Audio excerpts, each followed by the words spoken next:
افغانستان د طالبانو له بل ناورین سره مخ. افغانستان کې له ناقانونه لارو د اسنادو جوړولو اندېښنې. په سلامونه مو هرکلی کوم، هیله ده چې روغ جوړ به یې. افغانستان کې له ناقانونه لارو په جال د دولتي او نورو ادارو د اسنادو جوړولو روان بهیر اندېښنې زیاتې کړي. هغه شخص چې 6 میاشتې په دولتي ادارو کې کاربند دی او لا هم نه دی بشپړ شوی، دی نه غواړي نوم یې د ستونزو له لا پراخېدو له امله په دې راپور کې خپور شي. کیسه کوي چې د یو قانوني کار د خلاصون لپاره یې تېرې 3 میاشتې په دولتي اداره کې دروازه په دروازه ګرځېدلی. هغه ویل زما د خور د نکاح خط کارونه ټول بشپړ شول، شاهدان او قانوني مراحل خلاص شول، خو کله چې محکمې ته لاړ مسؤل وویل چې له مرکز څخه د نکاح خطونه د ویش د پروسې د بندېدو امر شوی او تر امر ثاني به دوام کوي.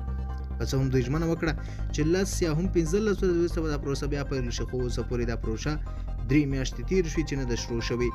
بل شخص چې د کندهار اوسېدونکی دی، نه غواړي نوم یې غږ د امنیتي ستونزو له امله په راپور کې خپور شي. ازادي راډیو ته پیغام کې لیکلي د برېښنایي تذکرو د اخیستلو لپاره ټوله کورنۍ نوملیکنه کړې، کارونه یې له تېرو 6 میاشتو راهیسې په یوه بله بهانه ځنډول کېږي.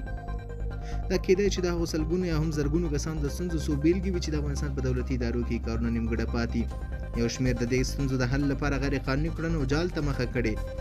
ډېر د ډول قضیې د اسنادو په جوړښت پورې تړلې دي. طالبان د کورنیو چارو وزارت د درنو جرمونو سره د مبارزې ریاست د اپریل پر 21 اعلان وکړ چې یوازې د کابل په بېلابېلو ناحیو کې د دولتي ادارو غیر دولتي ادارو د جعلي اسنادو جوړولو